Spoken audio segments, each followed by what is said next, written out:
He couldn't look me in the face. He knew what he had just done to me, and he knew how much it hurt. But how could he not? My best friend since third grade, best man at my wedding, Brandon knew me inside and out. To make him feel better, I said, "Relax, buddy, we don't chop heads off messengers anymore. Are you sure she didn't see you?" "I don't think she saw, but am I sure?" "No, I can't say I'm sure. I saw her as soon as I came in the door, and I turned to go up to her. And when I saw her making out with a guy, I turned around and found a dark corner to sit down. If she saw me, she didn't give me any sign." My best friend just told me that my wife is cheating on me. He called me at work and asked me to meet him for a drink after work. As soon as I saw his face, I knew something was bothering him. And I knew Brandon well enough to know that it wouldn't do me any good to start right in and ask him what was wrong. He wore himself out until he couldn't say it. All I could do was wait. It took about 5 minutes of small talk and beer sipping before he finally got to the point. "Rob, I'm sorry as hell to be the one to tell you this, but Barb is cheating on you." I wanted to jump up and yell at him, "No, no, hell no, you're wrong!" But I knew he wasn't. He had known Barb as long as I had, so it was unlikely he could have seen someone else and mistaken her for Barb. I asked him how he knew, and he told me the story. He went on a blind date as a favor to his sister, and, not surprisingly, at least to him, the date turned out to be a disaster. He dropped the girl off at her apartment and decided he needed something stronger to drink. He was in an unfamiliar part of town, so he decided to go to the first bar he could find. He walked through the door of the establishment and saw Barb leaving the dance floor with some guy. They walked over to a booth along the wall, and just before he sat down, he saw Barb kiss the guy passionately. Surprised, he found a place to sit and watch, and for the next hour he watched Barb and the guy drink, dance, and kiss in the booth. When they danced, they were both pressed up against each other, and the guy's hands were all over her. When they got up to leave, he gave them a moment and then got up and followed them out of the bar. He watched them get into the back seat of the car, and after a minute, Barb's head was out of sight, and the guy rested his head on the back of the seat. Brandon didn't try to get close enough to look inside the car, but he was sure Barb was sucking the guy's cock. After about 3 minutes, her head came up and they moved. Then Barb disappeared from sight again, and a few seconds later her legs rose into the air. At that point, he pulled out of the parking lot and headed home. He relived what he knew for 2 weeks, not wanting to tell me until he finally couldn't hold back any longer. On the way home, I thought about the night Brandon said it happened. I remembered that I was in Baltimore solving a production problem.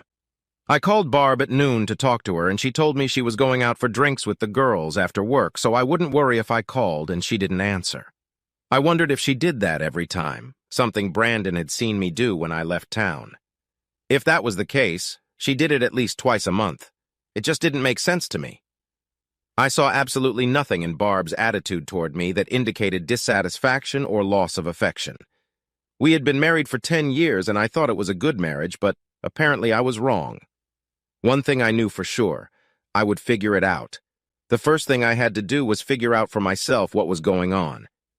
I couldn't tell Barb about what Brandon had seen, because that would just degenerate into a shouting match interspersed with things like, "I'm your wife! Who the hell are you going to believe, him or me?" Frankly, I was going to believe Brandon. He had no reason to lie to me, unlike Barb. If for some strange reason Brandon had lied to me, it would be easy enough to find out. I would give Barb more rope to hang herself with, and if she didn't, I would take a closer look at Brandon.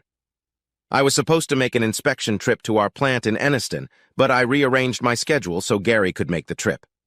I arranged with my boss to take a week's vacation and explained the reason so he could properly answer any calls Barb might make to the office. I then enlisted Gary's help. I knew he would help me because he had just gone through a nasty divorce after catching his wife in bed with another man. I explained the situation to him and he said he would be happy to help. I bought a disposable phone at a convenience store, and the only person I gave the number to was Gary. Monday morning, I kissed Barb goodbye, telling her I would call her as soon as I checked into the hotel. I said I would see her in 4 days and left for the airport. At the airport, I left my car in a long-term parking lot and then went to the Alamo and rented a mid-sized sedan and went and found myself a motel room for 3 nights. At 2 in the afternoon, Gary called me and told me he had checked into room 416 at the downtown Marriott Hotel in my name. I parked further down the street from where Barb worked as she was finishing up work that evening and followed her. She headed straight home. I gave her an hour and then called her on my regular cell phone and told her where I was staying. If you call me and a strange man answers, don't hang up. There's been a mix-up with our reservation. There's some sort of convention going on in town and there weren't enough rooms, so Gary Williams and I are sharing a room. I'll get back to you tomorrow. Love you, honey. Bye. I sat on the block until 10:15, and when she still hadn't left the house by then, I headed for my motel. I called her at noon the next day and reminded her that Wednesday was trash collection day and to remember to put the trash cans out on the curb. I'm having dinner with the CEO and production managers tonight, so if it's late, I probably won't call and wake you up. If you don't hear from me by 9, don't wait up. I love you too. Bye-bye. I followed her again that night, and she went straight home and never came out again. I began to wonder if I was jumping to conclusions when I thought she was using my trips out of town to cheat on me. I only had one night before I was supposedly supposed to go home, and she went home and stayed home every night I watched. I didn't call her the next day at lunch, and at 5:30 I got a call from Gary saying Barb had called and left a message for me at the front desk. I called her on the disposable phone to see what she wanted. Just wanted to let you know that I'm staying with the girls tonight after work and will probably be home late. I didn't want you to worry if you called and didn't get an answer. Be careful, honey. Take a cab home if you drink too much. I'll be home tomorrow and we can pick up your car. That's why I love you, baby, for always thinking of me and my well-being. I love you. I love you too. I'll see you tomorrow. Bye-bye. When she got home from work, I followed her. She drove to the other side of town and stopped at the same bar where Brandon had seen her. I had never been to the bar and didn't know its location, and I didn't want Barb to know I was following her, so I moved my car to where I could follow her car in a way that she wouldn't notice me. I knew many of the girls Barb worked with, and while I sat watching the doors, I didn't see even one of them show up. Just after dark, Barb came out, got into her car, and started it. I prepared to follow her, but all she did was pull the car to the back of the parking lot and parked it in the darkest corner. She turned off the lights and just sat there. About 5 minutes later, a couple guys came out, walked over to the car, and stood there for a few minutes talking. And then one man got in his car and drove off. The second man stood and watched until the car was out of sight and then turned and headed to the far end of the parking lot where he got into Barb's car. He and Barb slid toward each other and began kissing. After about 5 minutes of hugging, they both got out of the car and I expected to see them walk back to the bar. But what they did was sit in the back seat of Barb's car. I know it sounds stupid, but up until that moment I had been telling myself that Brandon had gotten it all wrong, that Barb loved me and wouldn't cheat on me. I was convinced that there was a reasonable explanation for everything, but the fact that she deliberately climbed into the back seat pushed the denial right out of my head and heart. They started kissing again, and Barb slowly slid down until I could no longer see her. I could see the man looking down at her, and even though I already knew everything I needed to know, I had some perverse need to actually see what Barb was doing. It wasn't enough for me to just know that Barb was fucking this guy. I had to see. I got out of my car and headed toward Barb's car, trying to keep my distance so the man wouldn't notice me approaching them. As I got closer to them, I heard Barb moaning. I stood up so I could see what was going on in the car. Barb was naked below the waist. "Hurry up, baby, I need something real. Yeah, that's right. Take me, baby, take me." At this point, I started clapping my hands and yelling, "Bravo, bravo, great performance, wonderful first act." Barb looked up, saw me, and her face lost all its color. I'd heard of faces turning pale, but this was the first time I'd ever seen it. "Great show, guys. I wish I could stay for the second act, but I have some pressing personal business to take care of." Barb was trying to get out from under the man when I turned and walked back to my rental car. I was just pulling away from my parking spot when Barb finally managed to get out of her car and ran up to me. She motioned for me to wait as I slowed down. I pulled out of the parking lot and headed back to the motel. The next morning, I drove to the airport, turned in my rental car, and picked up mine from the long-term parking lot. I stopped by the office, and Marcia, our receptionist, told me that Barb had called half a dozen times and said it was very important that I call her at work as soon as I got the messages. I thanked her, went to my office, called the company attorney and asked him to recommend a good divorce attorney, and then called the number he gave me. Fortunately, the attorney was able to see me the same day, and I made an appointment. I then did everything I felt I needed to do to cover my ass. I canceled all joint credit cards, called the local newspapers, and placed a notice in the legal department that I was no longer responsible for any debts incurred by Barbara Ann Mercer, née Barnum. I went to the bank and took half of my checks and savings and withdrew my name from all accounts, leaving them in Barb's name only.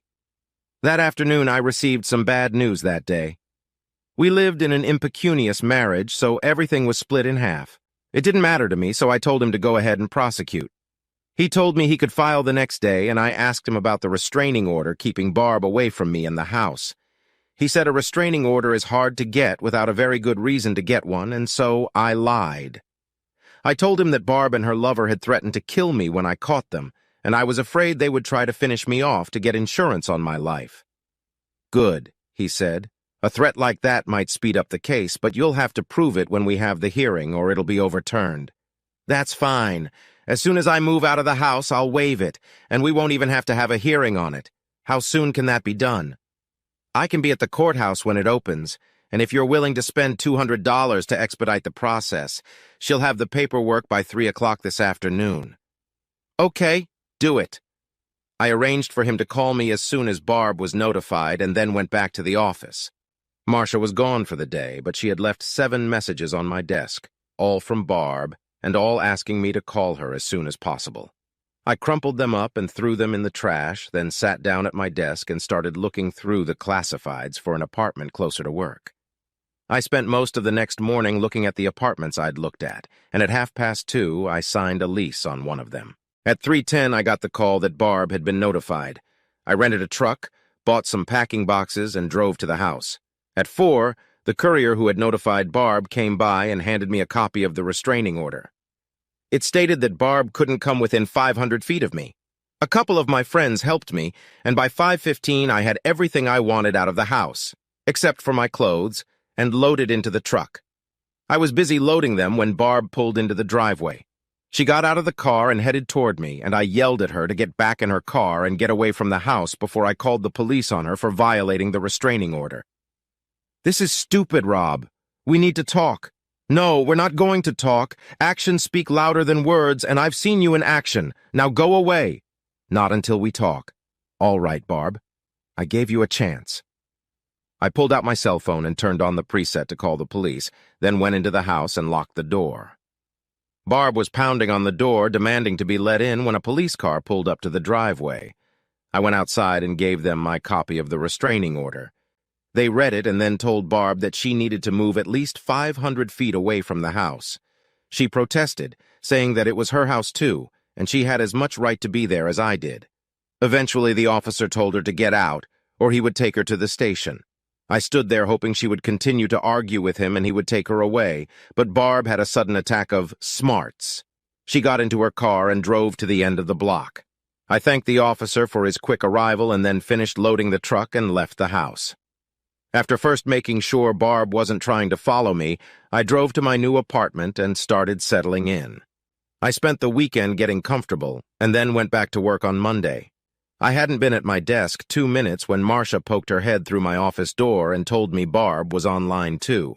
I really didn't want to talk to her, but I was being unfair to Marcia by making her take all the calls and putting off talking to Barb, so I picked up the phone. Yes? Robbie, please talk to me. I don't have anything to say to you, Barb, but I need to talk to you. Go ahead, I'm listening. I can't do it over the phone. Rob, people keep coming into the office. Come home, Rob, please, just come home. I'll make dinner and we can sit and talk. No, thanks. I don't have a home, and I don't see any reason to come back to your place. Okay, pick a place and I'll meet you there. But please, Rob, I need to talk to you. I really don't want to talk because it would be a waste of my time, but you can drop by my office when you're done with work. Everyone should be gone by then. I'll give you 15 minutes and that's it. She showed up at 10 to 6. When she entered my office, I pointed to a chair and said, Okay, Barb, what do you want? That's what I don't want, Rob. I don't want a divorce. I didn't want a wife who picks up guys in bars and sleeps with them in the back seats of parking lots, but I have one anyway. I'm sorry you saw that, Rob. But even so, it shouldn't be the reason for our divorce. You can't be serious about this? You're fucking other men and I'm supposed to be okay with that? It's not other men, Rob. There's only one. I dated Jeff before I met you. I ran into him on one of my nights out with the girls from work. I've been dating him for about 3 months. What? You knew him before you met me and that's why it's okay? Rob, I've been dating him for about 3 months. Have you noticed any lack of affection for you during that period? Have I been less loving than I have been throughout our marriage? I love you, Rob, and I don't love Jeff. My meeting Jeff cost you nothing, Rob. Nothing at all. I only see him when you're out of town. I've never come to see you after I've been with him. Then I guess that's okay then. What I'm trying to get across to you is that my seeing Jeff hasn't hurt us in any way. I'm not disrespecting you by coming to you just now from Jeff. I'm not sneaking up behind your back to see him when you're home. The point is, Rob, you're my man. I love you, honey, and you're the only one I want to grow old with. I'm sorry, Barb, but I see things differently than you do. You say you don't disrespect me, but I say you showed me extreme disrespect when you cheated on me with another man. I can't accept that. I can't equate your statements that you love me, want to grow old with me, and that I'm your man with the fact that you're fucking some other guy.